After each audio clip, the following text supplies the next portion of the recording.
안녕하세요. 시니어를 위한 꼭 필요한 정보 시니어 전성시대입니다. 9월 6일 월요일부터 재난지원금 신청이 시작됐습니다. 그러면서 많은 분들의 불만이 터져나오기도 했습니다. 당연히 받을 줄 알았던 국민지원금인데 대상자에서 제외가 됐기 때문이죠. 내가 대한민국 상위 12%라는 거냐?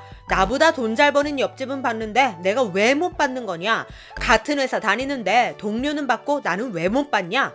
코로나 때문에 매출이 떨어졌는데 도대체 나는 왜 못 받냐? 등등 예기치 못한 결과에 분통을 터뜨리는 분들이 많습니다. 제 지난 영상 댓글에도 대상자가 아니라서 당황했다는 분들이 많이 계시더라고요.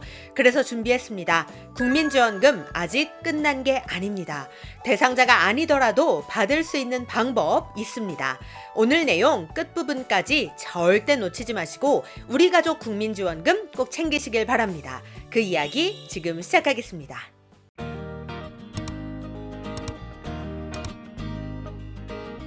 일단 지난 영상에서 가장 많이 나왔던 질문부터 해결해드리고 가겠습니다. 국민지원금 온라인 신청은 9월 6일 월요일부터고요. 오프라인 신청은 9월 13일 월요일부터입니다. 그리고 온라인 첫 주, 오프라인 첫 주 이렇게 처음 한 주 동안은 요일제를 운영하는데요. 출생연도 끝자리 기준으로 진행이 됩니다. 우선 온라인 신청 첫 주는 이렇게 진행됩니다. 9월 6일 월요일 출생연도 끝자리 16, 9월 7일 화요일 27, 9월 8일 수요일 38, 9월 9일 목요일 49, 9월 10일 금요일 끝자리 50이며 9월 10일 토요일부터는 출생연도 상관없이 모두 신청 가능합니다. 그리고 이어서 오프라인 신청 첫 주는 이렇게 진행됩니다.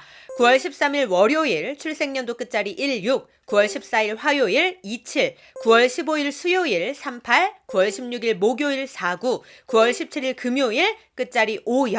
그리고 그 이후에는 끝자리 상관없이 모두 신청 가능한데 다만 읍면동 주민센터는 지자체 상황에 따라 요일제를 연장할 수도 있다고 하니 이 점도 함께 참고해 주시기 바랍니다.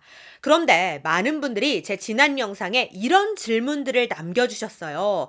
도대체 출생연도 끝자리가 뭐냐? 주민번호 생일 끝자리냐? 이렇게 물어보시는 분들도 많으시더라고요. 출생연도 끝자리는 말 그대로 연도의 끝자리입니다. 즉 예를 들어서 1979년생의 경우에는 출생연도 끝자리가 9니까 온라인 신청의 경우 9월 9일 목요일, 오프라인 신청의 경우 9월 16일 목요일에 가능합니다. 어쨌든 이렇게 신청을 하는 건데 대상자에 포함되지 않은 분들이 꽤 많이 계십니다.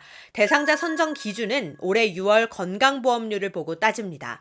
그런데 같은 연봉인데도 누구는 받고 누구는 못 받는 경우가 있습니다. 그 이유는 건강보험료에 연봉 말고도 이자, 배당 수익 이런 연봉의 소득도 일부 반영되기 때문에 같은 연봉인 사람끼리도 누구는 받고 누구는 못 받는 경우가 생기는 겁니다. 또한 지역가입자의 경우에는 소득 외에도 건물, 토지, 자동차 등 이런 재산도 보험료 산정 기준이 되기 때문에 소득은 적어도 그 밖에 재산이 많다면 건보료가 높게 나와 지원금 대상자가 되지 못한 경우도 있습니다. 또 이런 분들도 계세요.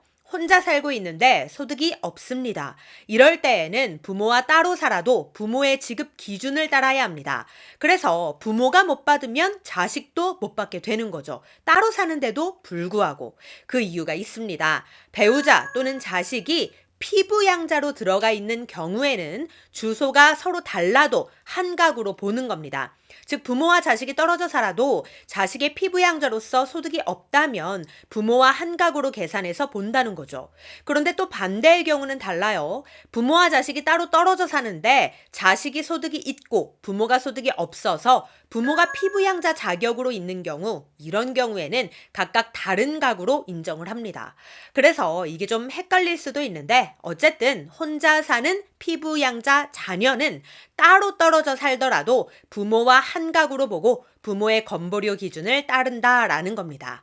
그래서 예기치 못하게 못 받는 분들도 계셨습니다. 또 이런 분들도 계시죠? 건보료 기준은 충족했는데도 불구하고 못 받는 분들, 이건 왜 그러냐? 그 이유는 재산세 과세 표준액 합계액이 9억 원, 종합소득 신고분 금융 합계액이 2천만 원을 초과하는 경우 대상자에서 제외되기 때문입니다.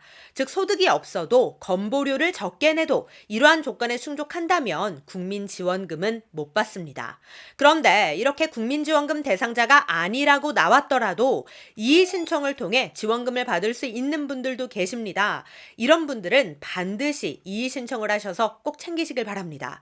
크게 4가지 경우가 있습니다. 우선 첫 번째, 지역가입자인 자영업자분들 중에 2020년, 즉 작년에 코로나 때문에 매출이 감소됐는데도 건보료가 높게 나와서 안타깝게 못 받는 분들, 사실 지원금 대상자 기준이 되는 올해 6월 건보료는 언제 소득을 기준으로 산정된 거냐면 2019년 소득 기준입니다. 즉 코로나가 터지기 전 2019년도 종합소득세를 기준으로 산정됐기 때문에 2021년 6월 건보료지만 사실상 2019년도 소득을 기준으로 내고 있는 거란 말이에요.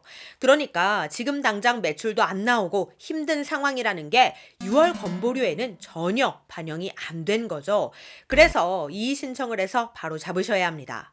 자, 두 번째, 직장인분들 중에 다니던 직장이 휴폐업을 했다거나 소득과 급여가 감소한 경우, 또 퇴직, 해촉을 한 경우에도 역시 이의 신청을 통해 지원금을 받으실 수 있습니다. 세 번째, 특수고용 근로종사자, 프리랜서, 아르바이트를 하는 분들 중 실직을 했거나 소득 감소가 있는 경우 역시 이의 신청을 통해 바로잡을 수 있습니다. 마지막 네 번째, 가족관계가 변경된 경우도 이의 신청 대상인데요. 2021년 7월 1일부터 11월 12일까지 기간 내에 혼인, 출산, 이혼, 해외 체류자, 귀국 등으로 가족관계가 변동된 분들 또한 이의 신청을 하실 수 있습니다. 이의 신청 기간은 9월 6일부터 11월 12일까지인데 온라인과 오프라인 신청이 모두 가능합니다. 그런데 국민지원금 신청과 마찬가지로 이의 신청 역시 첫 주에는 요일제가 적용됩니다. 이 표를 참고하셔서 해당 날짜에 맞게 신청하시면 되겠습니다. 그럼 신청 방법은 어떻게 될까요? 일단 온라인 신청의 경우 네이버에 국민신문고를 검색해서 접속하면 바로 국민지원금 이의 신청이라고 보이는데요. 이걸 눌러주세요.